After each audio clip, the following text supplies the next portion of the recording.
پاکستان میں کیا کچھ کام مزید کرنے کی ضرورت ہے کہ اقلیتیں مزید تحفظ کا احساس ان کو موجود رہے، ان کے پاس رہے اور ان کو حقوق کی فراہمی مزید آسان ہو سکے؟ دیکھیں، آپ نے ایک بات کی غریدہ صاحبہ کہ لیٹس بی آنیسٹ، تو میں بھی آنیسٹی کے ساتھ بات کرتا ہوں۔ دیکھیں، بات یہ ہے کہ دنیا بھر میں جہاں پر بھی اقلیتیں ہوں، کوئی بھی، چاہے وہ مذہب کی بنیاد پر اقلیت ہو، رنگ و نسل کی بنیاد پر اقلیت ہو، ان کے لیے ہمیشہ چیلنجز ہوتے ہیں۔ آئیڈیل سچویشن دنیا کے کسی کونے میں بھی نہیں ہے، لیکن یہ دیکھنے کی ضرورت ہوتی ہے کہ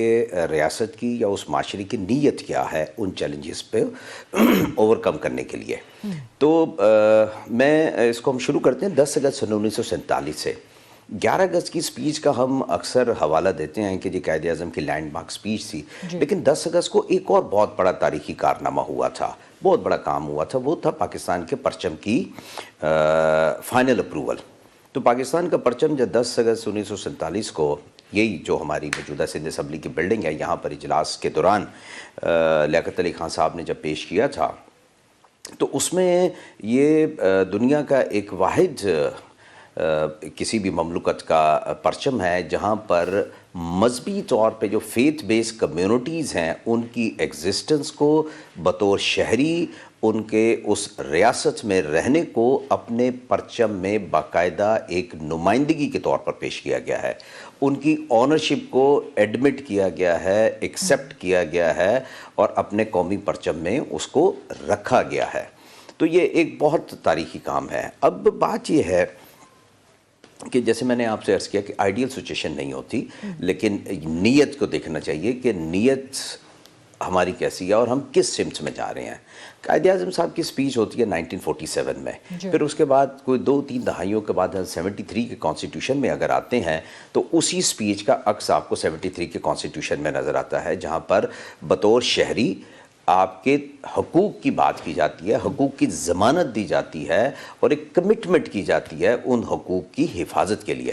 اب 73 کے بعد پھر ظاہر ہے اتار چڑھاؤ آتا رہا، مختلف حکومتیں رہیں اور حکومتیں جب تبدیل ہوتی ہیں تو پھر ان کی اپروچز، ان کے ڈیلیورنس میں بھی چیلنجز آتے ہیں اور معاشرے میں جو تغیراتی تبدیلیاں آتی ہیں یا جو سیاسی طور پر جو کلچر پروان چڑھتا ہے وہ چیلنجز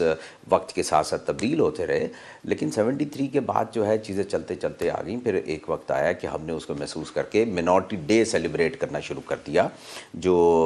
پریزیڈنٹ آصف علی زرداری صاحب کے دور حکومت یوسف رضا گیلانی صاحب کے دور میں آیا، اور یہ بنیادی طور پہ اسی لیے تھا کہ ہم عہد تجدید کریں، ہم ان کمٹمنٹس کو، ان گارنٹیز کو جو قائد اعظم صاحب نے اس وقت کی،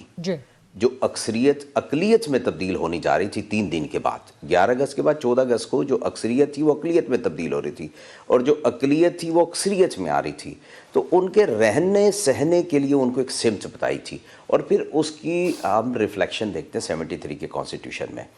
میں بینگ اے پولیٹیکل ایکٹیوسٹ یہ بات کہنا چاہوں گا کہ ہماری ریاست میں تمام کمٹمنٹس، تمام گارنٹیز اس دستاویز کی صورت میں موجود ہے جس سے ریاست چلتی ہے۔ ہم اس میں عمل درآمدگی میں کہیں نہ کہیں پر کوئی ہو سکتا ہے، کوئی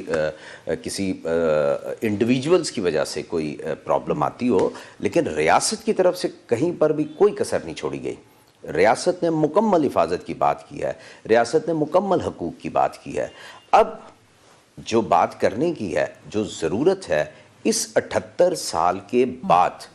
اب ہمیں حفاظت کی اس بات سے نکلنا ہوگا کہ ہم اپنے اس وتیرے کو تبدیل کریں کہ جی ہم نے اقلیتوں کی حفاظت کرنی ہے، ہم نے ان کو تحفظ فراہم کرنا ہے، ہم نے دیکھے ان کو دیکھے ان کو دیکھے، نہیں، تحفظ سے باہر نکلنا ہوگا، ہمیں آئین کی طرف آنا ہوگا، ہمیں انکلوژن کی بات کرنی ہوگی، ہمیں شراکت کی بات کرنی ہوگی۔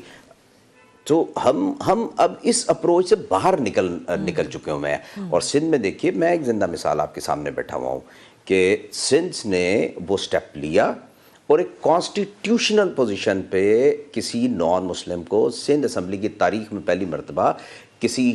اپنی صوبائی اسمبلی کی کسٹوڈین شپ میں شراکت داری میں منتخب کروایا۔ تو یہ ہوتا ہے، آپ کسی فیتھ بیس کمیونٹیز کو جن کی تعداد کم ہوتی ہے، پر بھی مزید آنے چاہیے نان مسلمز،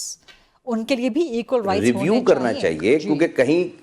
کہیں کچھ پوزیشنز پر ابھی تھوڑی سی پابندی ہے آئین میں، ان کو ریویو کرنا چاہیے. درست. ہم ایک بڑی ہی ایک دیکھیں ہماری خوبصورتی یہ ہے, ہمارا جو فلیگ ہے جیسے میں نے عرض کیا, اس میں ہم نے ایک ڈائیورسٹی کو پرموٹ کرنے کی بات کی ہے, اور ڈائیورسٹی اسٹرینتھ ہے. پاکستان میں کثیر الزبان بولنے والے لوگ ہیں, مختلف مذاہب کے لوگ ہیں,